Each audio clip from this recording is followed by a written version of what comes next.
La imaginación se cumple. Neville, 26 de octubre de 1968. Yo digo que la imaginación crea la realidad. Y si esta premisa es cierta, entonces la imaginación se cumple, en lo que tu vida se convierte. Aunque yo he cambiado las palabras, lo que estoy diciendo no es nuevo. Las escrituras lo dicen de esta manera. Lo que tú desees, cree que lo has recibido y lo habrás recibido. Esta afirmación se remonta a 2000 años, incluso antes de que Jeremías hablara del mismo principio en su historia de la vasija y su arcilla. Pero hasta que la imaginación se vuelva una parte de tu hábito natural, de pensamiento normal, tú no actuarás conscientemente. Como respirar, esta conciencia debe convertirse tanto en una parte de ti, que no te vuelvas a izquierda o derecha para rogar o culpar a nadie. Cuando tú conozcas esta presencia, no importará si empezaste tu vida detrás de la bola 8 o en un palacio, como un niño pobre o un niño rico, te darás cuenta de que la vida está siempre exteriorizando lo que tú estás imaginando. No tener el conocimiento de este principio, de que tú puedes reproducir tu entorno, sea agradable o desagradable, siempre y para siempre según alimentes o tu imaginación o lo que tus sentidos dictan. Pero conociendo este principio puedes ignorar el presente y desligado de los llamados hechos de la vida, puedes imaginar el presente como tú desees que sea y que se alimente de tu deseo y no de su omisión. Ahora, la imaginación no se puede observar como vemos los objetos en el espacio, pues la imaginación es su realidad. Fawcett da el nombre de Dios a la causa del universo, diciendo: Dios, el Creador, es como puro imaginar en nosotros mismos. Él obra en las profundidades de nuestra alma, subyaciendo a todas nuestras facultades, incluyendo la percepción, y surge en nuestra mente superficial, menos disfrazado en forma de fantasía productiva. Escucha tus pensamientos y oirás las palabras de Dios. Un pensamiento que no es sentido no produce nada, pero un pensamiento que produce elementos motores se reproduce. Atrapa a Dios en un momento de un elemento motor tal como la cólera, el miedo o la frustración. Ser felicitado o felicitar y sabrás lo que va a suceder en tu mundo. A menos, por supuesto, que detengas tus pensamientos y los revises. La mayoría de nosotros, sin embargo, no somos conscientes de lo que estamos haciendo, de modo que no observamos al Creador, pero podemos atraparlo cuando fluye en nuestra mente superficial, menos disfrazado en forma de fantasía productiva. Si mientras vas en el autobús, conduciendo el coche, sentado en casa o estando en un bar, oyes una observación y reaccionas, moviéndote en el interior, esa observación se cumplirá en lo que tu vida se convierta. Este principio te libera, si estás dispuesto a asumir su responsabilidad. Pero la asumas o no, cumplirás cada pensamiento, elemento motor, tuyo de cualquier modo. Así que al final, tú no simpatizarás ni condenarás, sino que simplemente le hablarás a aquellos que pueden estar atravesando por una experiencia desagradable de este principio, y si ellos lo aceptan dejarás que el principio funcione en sus vidas. Ahora la persona media en América es cristiana o judía. Pregunta a cualquiera de ellos si creen que imaginar crea la realidad y todas las probabilidades son de que te den una respuesta negativa. Pero, aunque ellos no lo sepan, si creen en Dios, creen en la imaginación. Ellos pueden leer las escrituras y aceptar las palabras en la superficie, pero su sentido no se ha convertido en parte de su pensamiento. La noche pasada, por ejemplo, oí a Billy Graham por primera vez. Había miles de personas en la audiencia escuchando a un coro de miles de miembros cantar la canción. ¡Oh, cuánto amo a Jesús! Ahora no quiero ser crítico, pero cuando oí a Billy Graham hablar, me di cuenta de que él no tenía el menor concepto de Jesús, mucho menos de su segunda venida. Él decía, si Jesús viniera ahora, tan solo imagínate, no habría más cáncer, ni más fallos cardíacos, ni más muerte. Billy Graham cree que el cielo está hecho de cuerpos de carne y hueso, en estados excrementicios, y tendrían que tener cuartos de baño ahí si no hubiera más muerte. Si estuvieras aún en un cuerpo, eso es excrementicio. Tendrías que tomar la comida que se te da y lo que no pudieras asimilar tendrías que expulsarlo. Y a menos que perdieras todo sentido de la vergüenza y volvieras al mundo animal, tendrías que tener un cuarto de baño. Yo escuchaba a este hombre y me preguntaba, ¿es este el hombre que estuvo departiendo en la Casa Blanca y fue recibido por el Papa en el Vaticano? Luego, al final del programa, hubo una petición de dinero. Él te dará 2 libros que no habías pedido. Uno interpreta la Biblia y el otro interpreta el primero. Todo lo que tienes que hacer es enviar tu donativo a esta sencilla dirección. Billy Graham, Minneapolis, Min, pero, dijo él, este programa nos ha costado $500,000 y nosotros no tenemos ese dinero. Así que si usted está solo, por favor envíe una contribución, pero si no está solo, entonces haga una colecta entre todos los que estén con usted y envíela. Ahora esto continúa noche tras noche durante toda una semana. Él es un ser grande y maravilloso, pero no tiene ningún concepto del misterio de Cristo.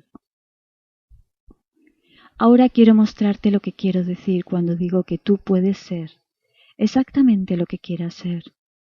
Déjame empezar diciéndote que durante el último par de meses me he sentido como el diablo, sin embargo sabía que yo era responsable del infierno en que me encontraba. El médico me hizo todas las pruebas posibles y cuando le vi ayer me dijo que yo era un dilema. ¿Sabes qué es un dilema?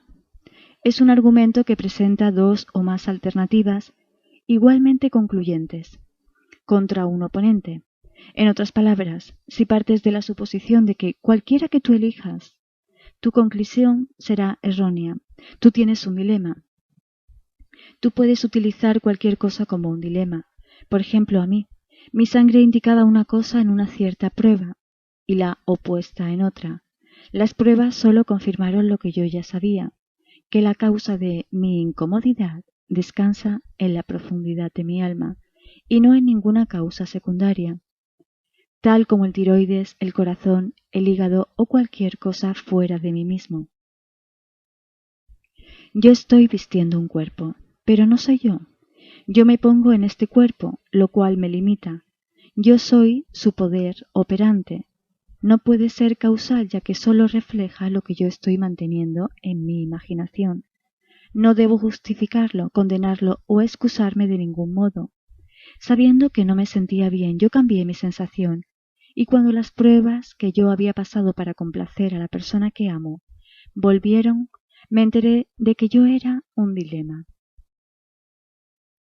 Yo te pido tomar la misma responsabilidad, no pasar la pelota a ninguna persona, organización, situación o circunstancia, sino descubrir por ti mismo que imaginar verdaderamente crea la realidad. Si la causa de toda vida es Dios, entonces Dios debe ser todo imaginación, y debido a que tú puedes imaginar, entonces como Dios, tú eres pura imaginación en ti mismo. Independientemente de que la razón y tus sentidos lo nieguen, puedes imaginar cualquier cosa y traerla a que pase si esta premisa es cierta. Ahora dejadme compartir algunas cartas maravillosas que he recibido recientemente. Una señora escribe: en julio mi coche necesitaba una reparación. Cuando firmé el recibo de crédito, aceptando pagar el coste de $62, me imaginé que era un cheque, pues yo nunca firmo un cheque a menos que haya dinero en el banco para cubrirlo. Agosto y septiembre pasaron sin ninguna solicitud de pago.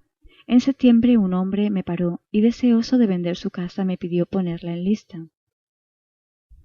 Le dije que yo ya no estaba en el negocio y le recomendé a mi anterior corredor. Me olvidé completamente de ello, pero en octubre, justo antes de que la comunicación de la reparación del coche llegara, recibí una comisión de remisión de mi anterior corredor por la cantidad de $68, $6 más del coste de la reparación de mi coche.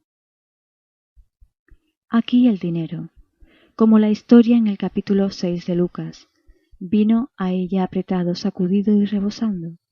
Todo el mundo en el mundo antiguo tenía un bolsillo grande donde se colocaba el grano y se apretaba hacia abajo hasta que rebosaba. Igual que la docena del panadero, esta señora recibió más de sus $62. Luego decía, durante algún tiempo mi sillón favorito había necesitado tapicería nueva. Elegir el material y el patrón fue fácil, pero el coste de $87 tuvo que ser imaginado. De modo que en vez de limitarme a una cifra exacta, simplemente imaginé mi sillón, ya nuevamente tapizado. Mientras estaba sentada en él, yo negaba su forro gastado, y cuando pensaba en él estando en otra parte de la casa, siempre lo veía como yo deseaba que fuera.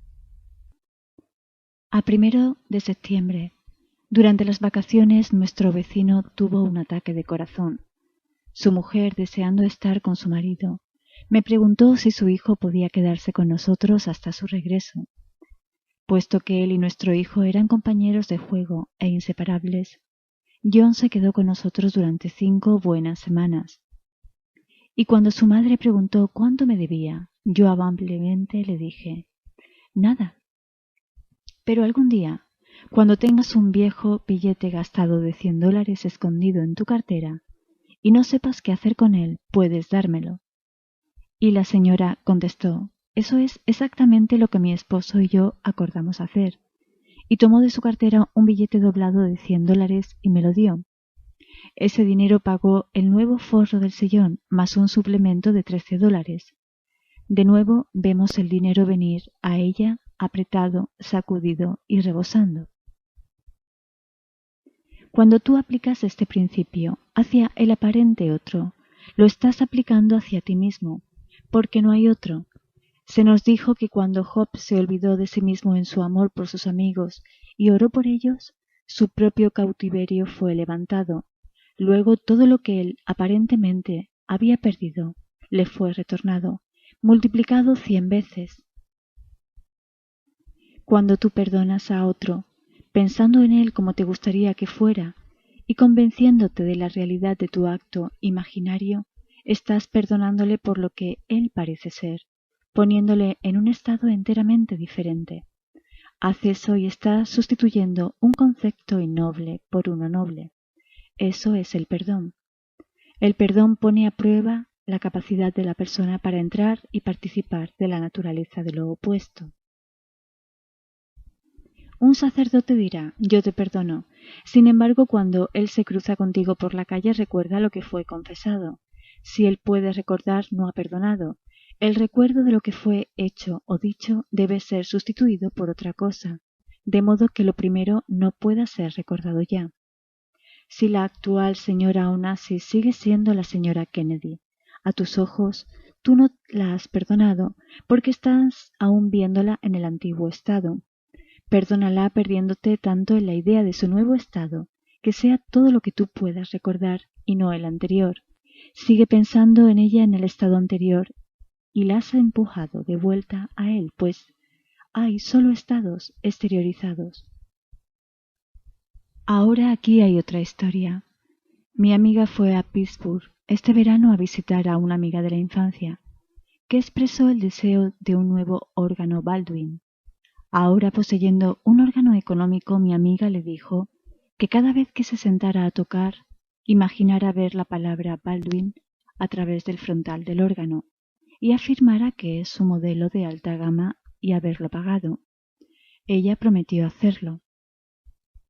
Ahora, el padre de la amiga había partido de este mundo, y cuando ella recibió un cheque de $4.500 de su patrimonio, ella lo gastó en reparaciones necesarias de la casa.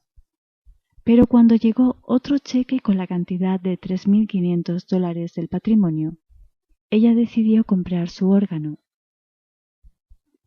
Aunque el Baldwin de alta gama tenía un precio de $5.000, le dijeron que se lo venderían por $4.000 y le aplicarían un segundo descuento de $1.000 a cambio de su órgano actual, haciendo que el costo total fuera de $3.000 por el órgano de sus sueños. Ella accedió a pagar los $3.000 y el órgano fue instalado.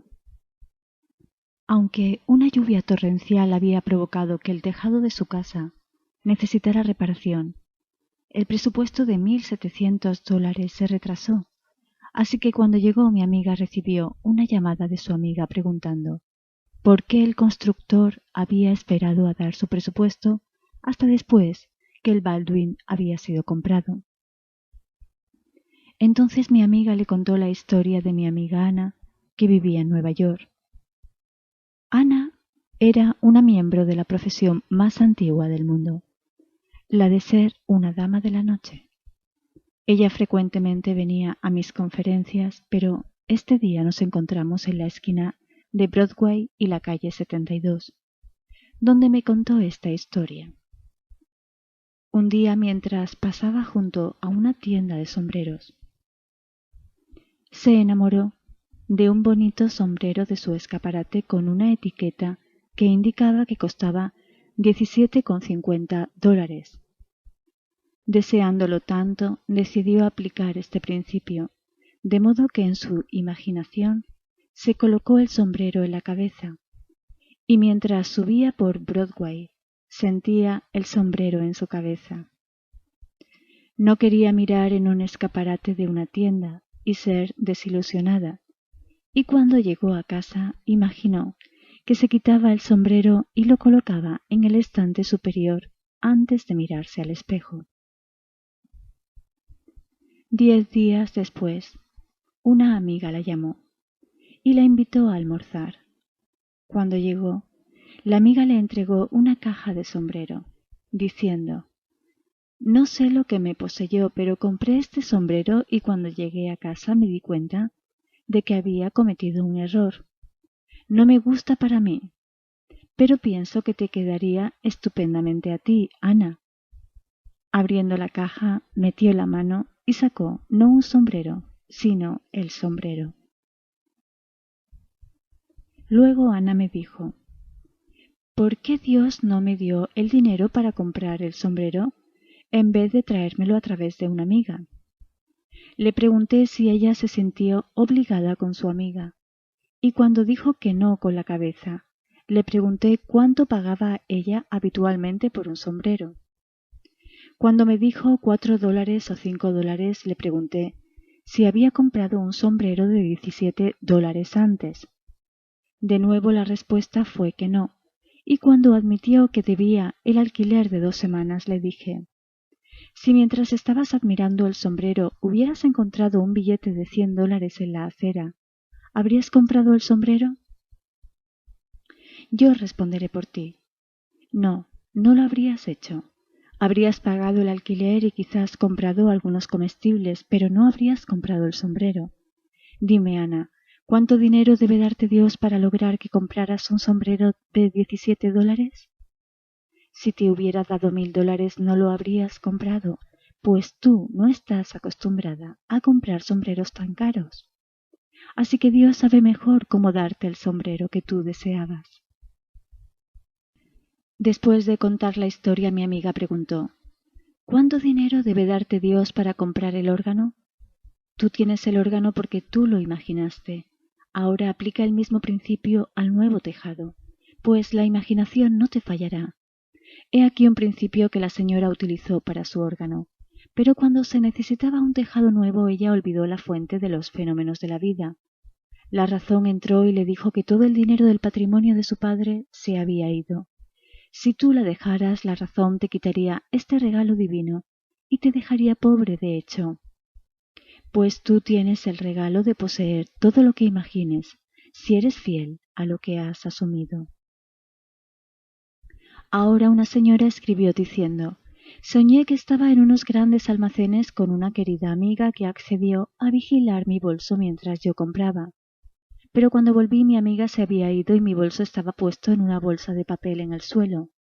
Al abrir el bolso descubrí que faltaban $30 y una pequeña tarjeta que llevo señalando que soy una ministra ordenada de Unity.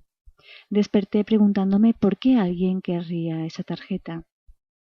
La tarjeta contenía el objeto central de la verdad en su sueño. Ella había pagado las 30 monedas de plata, el precio pagado por la verdad. Y ahora ella había trascendido cualquier ordenación en este mundo. Por buena que Unity y todos esos grupos sean, están jugando sus papeles en ciertos niveles de la conciencia. Pero esta señora había ido más allá de cualquier ismo artificial, sea Unity la ciencia cristiana o la ciencia de la mente. Todas esas son doctrinas artificiales no basadas en la visión. A ella le fue mostrado que había pagado el precio por Cristo, y la tarjetita que le dio título para cierto nivel de conciencia había sido eliminada, pues ella había trascendido el nivel psicológico y entrado en el tercer nivel del arca de la vida, el nivel de la visión. Ella había encontrado a Cristo porque había pagado el precio. Yo puedo decírtelo. Tú tienes dentro el poder para crear cualquier cosa. Deja a la gente ser lo que quieran ser. Mientras te pones metas para ti mismo, no importa qué ha sucedido en tu vida o lo que la evidencia de tus sentidos te diga. El poder del universo está en ti. Ese poder es el Señor Cristo Jesús, cuyo nombre es Yo Soy. Sin embargo, no lo conocerás nunca a menos que lo pongas a prueba, pues sólo entonces te darás cuenta de que Jesucristo está en ti. Me enseñaron que Cristo estaba fuera en algún lugar en el espacio, pero acepté el desafío y me puse a prueba, para descubrir que yo soy creador, que yo creo desde dentro y que mi vida es el cumplimiento de mis propios actos imaginarios. No siempre he sido sabio en mi elección, pues la imaginación está siempre cumpliendo su estado imaginario, y yo he imaginado cosas desagradables, y las he cosechado convirtiéndome en el cumplimiento de lo que estaba imaginando. Entonces me volví más alerta, y descubrí que podía atrapar a Cristo mientras fluía mi mente menos disfrazado en forma de fantasía creativa. Si mis pensamientos eran impulsos motores y eran desagradables, yo sabía qué esperar a menos que los revisara, pero fueran agradables o desagradables yo sabía que los cumpliría. No envidies a nadie. Si un hombre tiene 500 millones de dólares, una chica está en lo alto de la escala social, es porque Dios en ellos tuvo el deseo y se ha cumplido. Blake estaba en lo cierto cuando tituló su maravilloso cuadro Más, más. Es el grito del loco. Menos que todo no es suficiente. Las escrituras nos dicen, todo lo tuyo es mío y lo mío es tuyo, pues todo lo que Dios es tuyo, ya que tú heredas a Dios. Él es tu posesión. Así que todo lo que Dios es, cuando tú le heredas, menos que todo no es suficiente. Pero el grito de más es el grito del loco, pues en tanto él quiera más, nunca tiene suficiente. La señora Onassis se nutre de un fondo de crédito de más de 20 millones de dólares. Tú podrías pensar que era suficiente, pero tú puedes ajustarte a un modo de vida en que no lo sería. Están las necesidades de caridad, mas si tú deseas ser una de las 10 mejor vestidas del país, debes tener una fortuna para gratificar ese deseo. No hay nada malo en ello. Yo personalmente no tengo ningún deseo de ser nombrado entre los exteriormente bien vestidos. Espero estar interiormente bien vestido. Espero que mi luz sea cegadora. Yo espero que mi vestimenta sea tan poderosa que uno no pueda estar en su presencia a menos que esté cualificado para estar ahí.